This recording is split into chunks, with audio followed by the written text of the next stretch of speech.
Yeah, new cards are on the way to Marvel Snap once again. The latest patch hit today, and with it, we've got some new data mined cards. I guess these are going to be releasing in the February season, if I'm keeping track correctly. Double check the description to make sure. We got some new stuff for bounce, some affliction cards, like some move synergies, some big deck synergies, like a little bit of everything, I guess, in this video. And a few I think have a chance to be pretty standout meta relevant sort of cards. That said, you know, as always, these are not the final versions of these cards. We do often still see some stat tweaks here and there at this stage, occasionally some text changes too, but usually the text on these you can kind of trust at this stage. But you know, some numbers might get tweaked here and there before these actually land. That said, we're still going to talk about all of these in great detail, and I'm going to rank these from the cards I think will be the most impactful to the least impactful. But let's kick things off here with a new Captain America.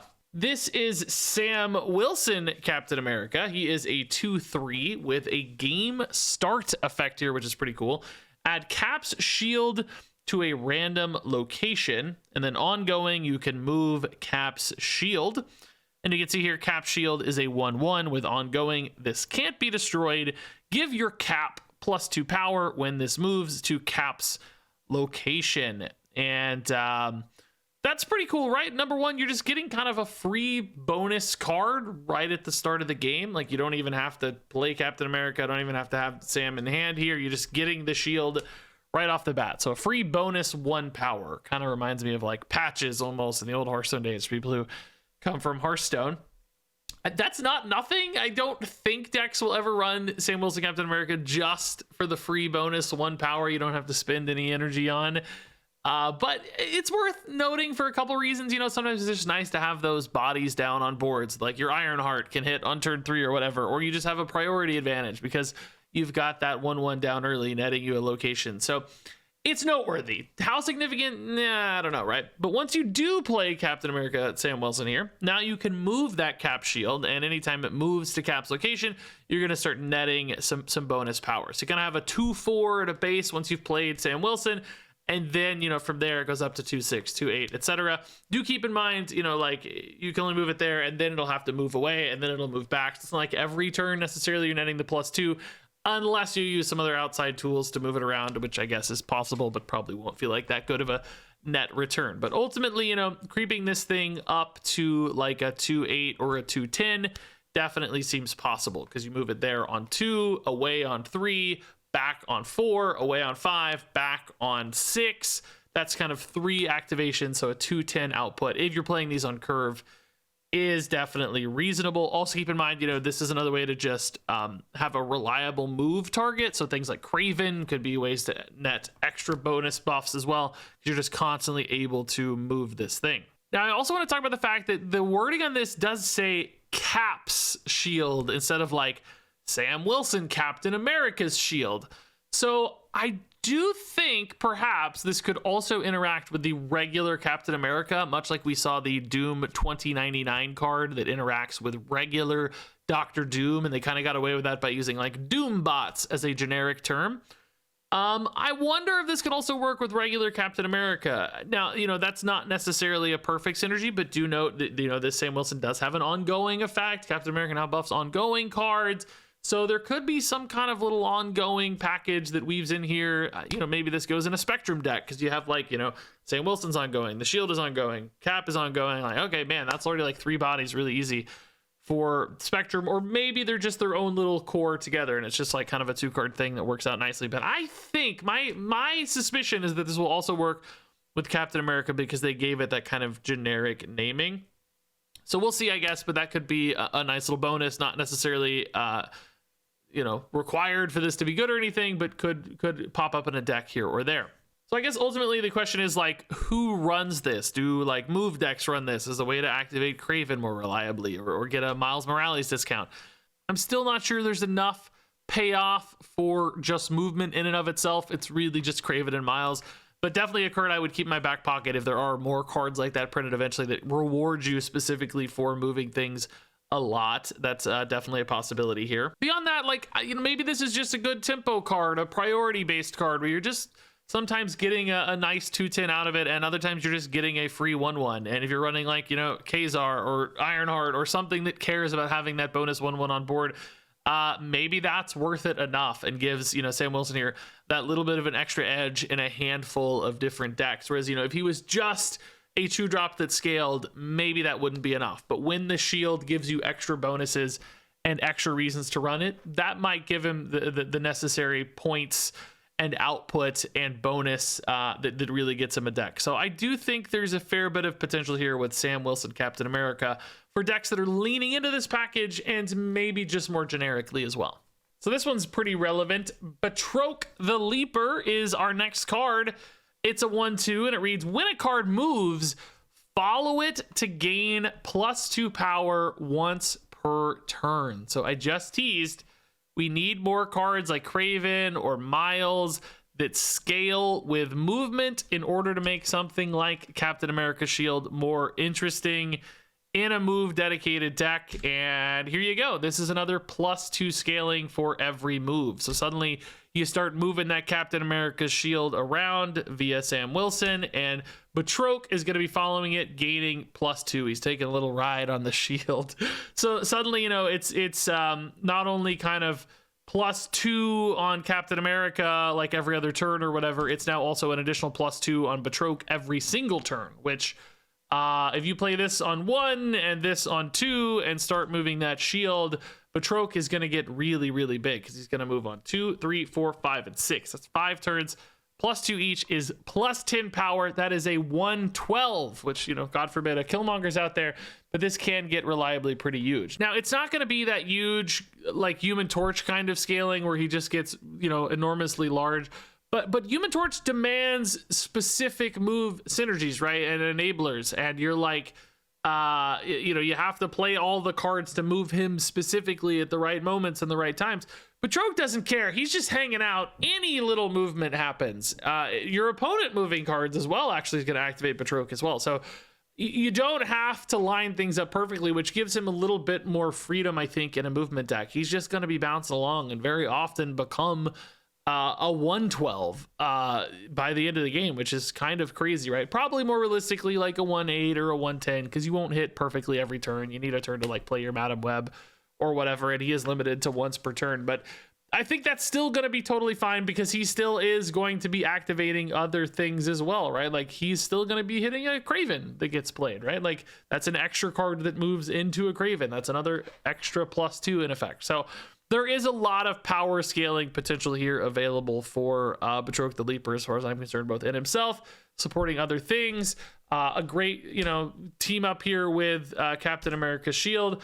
So all in all, this again looks like a pretty good card with some pretty big numbers for a 1-drop. So moving on here to Thaddeus Thunderbolt Ross. This is a new 2/2, and it reads, when your opponent ends a turn with unspent energy, same condition as Red Hulk, obviously connected here, draw a card with 10 or more power, which, you know, helps you find a Red Hulk, which is great because that Red Hulk wants to be in hand so that his condition can start activating and scaling up that power. Sometimes it feels really bad if you draw Red Hulk too late. You love having that Red Hulk early, so, you know, getting him, you know, as soon as turn 3 might help get an extra activation or 2 along the way, scaling him up. Perhaps more importantly, you know, it's just finding the stuff. Whether or not it's the Red Hulk you're scaling up early, maybe it's a Scar Surtur style deck, and you just want to make sure you find Scar, and you want to make sure you have good, you know, 10 drops or 10 power cards to play as often as possible. So the dream line might be something like Zabu on turn 1, Thaddeus on turn 2, hope the opponent whiffs, draw that 3-cost 10 power thing that is discounted by Zabu, play that on 3. Or, you know, maybe you still got Surtur, play Surtur on 3. And then you just get moving because Thaddeus is basically offering that much extra consistency. Now, card draws is something they've been really hesitant to enable in Marvel Snap. They're like super scared of card draw. The logic being, you know, we have small decks in Marvel Snap, and if you draw too many cards, every game's going to kind of play out the exact same way. So this is sort of a targeted, limited / card draw where they can kind of balance around that. So maybe they're not worried about combo stuff as much. And this is just kind of big, dumb stats. So it's not as scary from a card draw standpoint. Plus, of course, your opponent does have some agency over this as well, except perhaps the exact turn you play it. They won't always be able to control it, but on occasion, they might be able to make plays that that deny the Thaddeus Thunderbolt a little bit. Now, I guess the question really for this card kind of becomes like, is that extra consistency worth it? Is making sure that you draw your Scar and the Scar package, is that enough of a payoff? Is there other reasons you might want to empty your deck more reliably for this kind of big sort of deck? So I don't know, man. I see the merits, but I also think sometimes like a deck like that, this is a big dumb stats deck, like they have enough stuff that it just kind of works. And this doesn't always just work either. Like, especially like turn 2 and 3 are very common turns for people to fill out a curve, and it might feel like this really whiffs when you need it to. And then by the time you get to like turn 4, 5, 6 or whatever, you kind of already had enough chances to draw the things you care about anyway. And very rarely will this feel like it chipped in enough. So I actually do think this kind of falls in a weird little gap where it's just like you'd rather have power on turn 2. Those decks want numbers. They like power. So just get some numbers down, you know, make sure you got a good spot for your crossbones. You know, I'd rather just have a big 2/5 or something that does something rather than Thaddeus, which pays off, but in a pretty delayed way.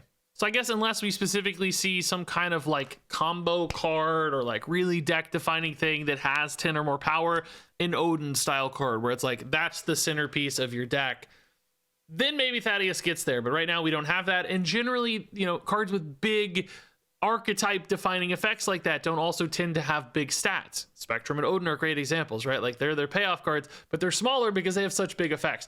So again, it's just it's living in the gaps to me, and I don't really see a perfect angle for this one. So I don't know, dude. I don't have a ton of faith in Thaddeus Thunderbolt's Ross right now, despite the fact that, you know, card draw is theoretically very powerful in Marvel Snap.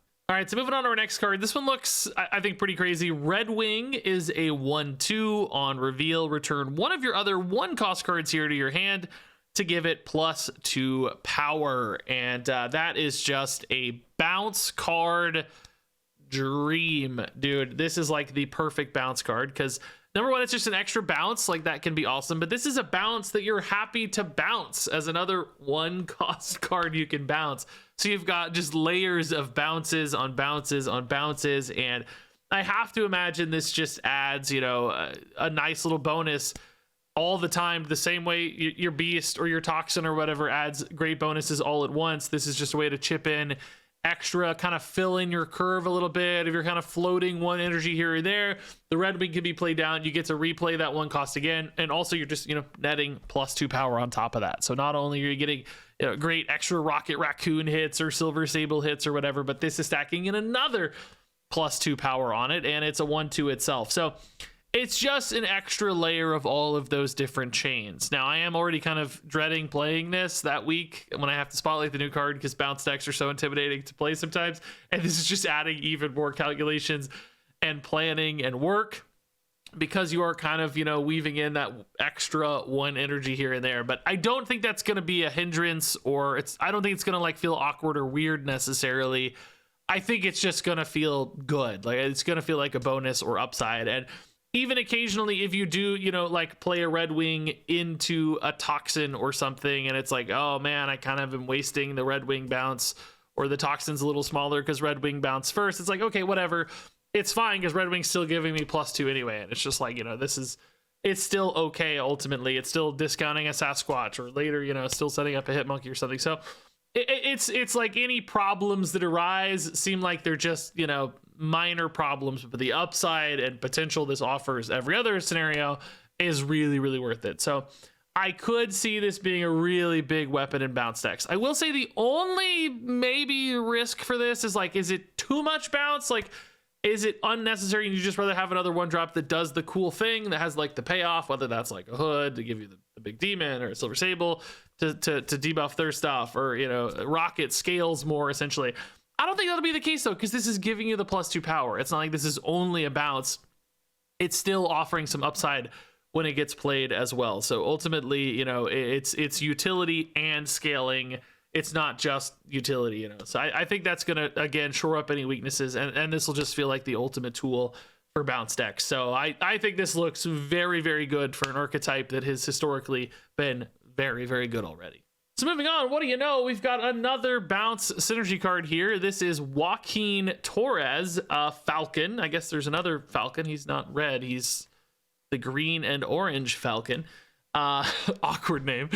He's a 3/3 with ongoing. The on-reveal abilities of your 1-cost cards here happen twice. So this is kind of a Wong for one drops, like in a bounce deck, which again, I mean, some of these on reveals are actually pretty crazy. And you know, I will say, like, there is a little bit of a space problem theoretically with this card, because, you know, you play some stuff behind him, he fills up, maybe you don't like get a good beast, for instance, you only get 2 1-drops, and then you only have space for the beast. But do keep in mind, like, Redwing creates some space already where you can start cycling these, because Redwing can suddenly pull back 2 1-cost cards. You can go like Joaquin, Torres, 1-drop Redwing, and you will bounce both of those other 1-drops back to hand, right? Not to mention, of course, their on reveals will have both gone off twice, and then you can replay them again on Joaquin, Torres, and again their on reveals will go off twice. So just imagine like how many hits and how big something like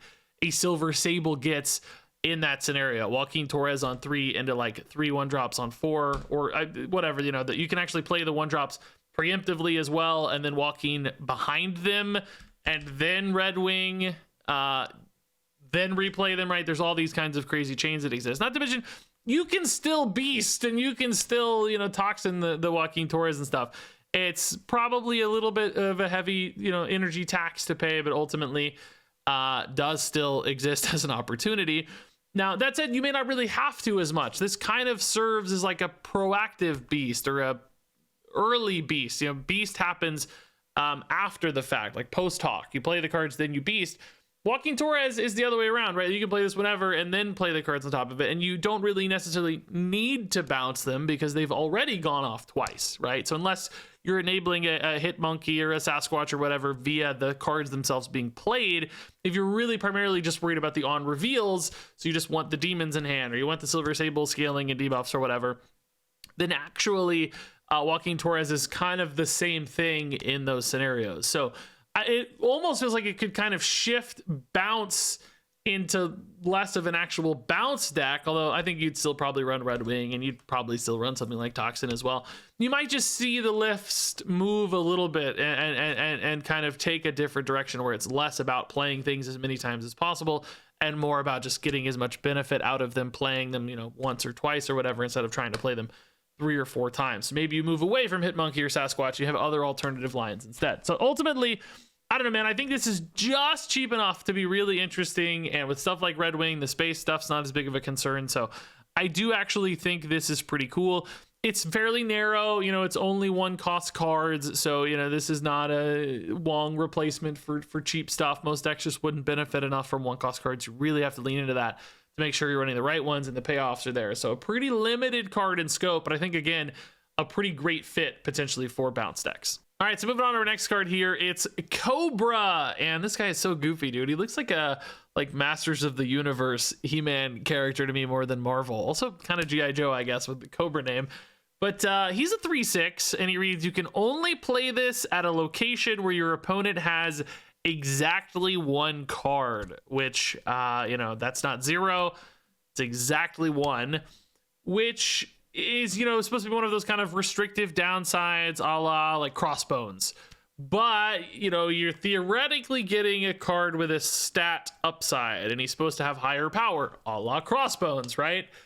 The issue here is 3/6 is not a very, it's not like a buffed power number. It's not much of a bonus. We have like a ton of cards that are 3/5s with like crazy upside and effects that you love, you know, a Copycat or a Baron Zemo or something, right? It's like you only sacrifice 1 point of power, but you get like potentially an insane effect with no restrictions. Is 1 point of power worth it to have this restriction? No, particularly when there's plenty of ways to actually get to 3/6 or bigger with a variety of other cards with like similar risks, or, you know, run like a Speed or whatever. It's usually going to be a 3/6 or more in most decks, like Gladiator, you know. I'm sure there's a million other examples. So this just needs to be bigger as far as I'm concerned. Like, this needs to be a 3/7 or something at least to me, because there's just so many big 3-drops. This needs more of an advantage. Now, I do think it will be playable fairly often. Like on turn 3, usually there's going to be a spot where your Cobra can be played. Probably still even on turn 4 and 5, very often that's going to be possible. But especially like late, like turn 6, even sometimes turn 5, this is probably already going to go away as a playable card. And that's just not good enough, right? Like, you need to be able to play sometimes your 3-drops late. Like, you need to be able to weave these in, you know? So I don't know, man. This is like kind of a boring effect in a lot of ways, and just kind of a bad stat line, I think. 3-7 does not seem unreasonable for me at all with Cobra here. So I think this needs to be buffed to be relevant. All right, so moving on to our final card here. It's Diamondback. She is a 3/3 with ongoing. Enemy cards here afflicted with negative power have an additional -2 power. So we have like an actual affliction synergy card here. So, you know, the idea is you hazmat late on turn 6. Your Diamondback is going to be enormous in that case. Like, if your opponent has 4 cards, they all get hazmated. She's adding an additional -8 over there to the opponent's side of the board, which kind of makes her look like a 3/11 in a total swing. If, of course, you are, you know, getting 4 targets, falling off from there, 3/9, a 3/7, a 3/5. Like, you know, I think even just having 2 cards affected is a pretty nice, like 3/7. As we know, a 3/6 is a premium stat line with Cobra, so 3/7, you should be pretty excited. And then, you know, I think often, you know, a 3/9 is definitely possible. 3/11 will happen. And I think it's nice too that this is an ongoing card, so you can just kind of play it down whenever early and solve the problem later. It's not like you need to sequence this well or anything, or time it out, or it's not like you have to play this last or anything. So just plop it down on 3.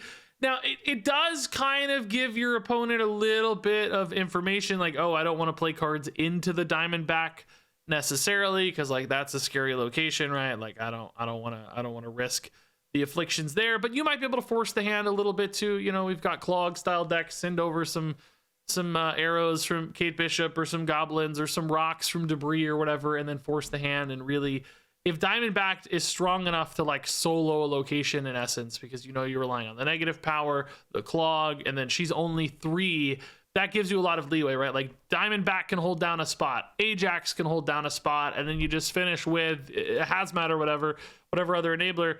And like, that's a pretty good game plan, right? And it didn't take a lot of work to make all of that line up. So I think Diamondback's actually pretty cool in that case. It is definitely, again, a very narrow card. Like, this is clearly only going to be good in a deck that's leaning really hard into affliction, but she does feel like a high output piece of that deck. So I think there's definitely some possibilities here. There's also this kind of little ongoing thing happening as well with like Ajax and Man-Thing and Diamondback. I don't know if there's an angle there, but just you're getting a lot of ongoing pieces in that package. So I think that's really more of a consequence of how they want to work, as opposed to like a synergy you're trying to exploit, but just something to noodle on. Is there a Spectrum affliction deck coming down? I don't think so, because you got to have the affliction pieces, but I'm thinking about it. I'm curious, at least. All right, so that's all the cards. So now let's go ahead and rank these from best to worst. My number 1 card is Redwing. My number 2 card is Batroc the Leaper. My number 3 card is Joaquin Torres Falcon. My number 4 card is Sam Wilson Captain America. But to be clear, I think he's pretty good still. My number 5 card is Diamondback. My number 6 card is Thaddeus Thunderbolt Ross. And my number 7 card is Cobra, who should be 7 power, perhaps, at least. Yeah, and that wraps it up for this look at some upcoming Marvel Snap cards. I'm curious which ones you think are going to be the most powerful, the most impactful, which decks are going to become nuts. I think Bounce is looking pretty scary. Move got some cool stuff. Affliction, you know, that's a nice card. Cobra decks, though, man, I'm all in on Cobra decks. We're going to make the best Cobra deck imaginable. We're going to put them in Silver Surfer and call it a day. That's how it works. But anyway, share your thoughts on these cards down in the comments below. Thanks much, as always, for watching, and I will see you around.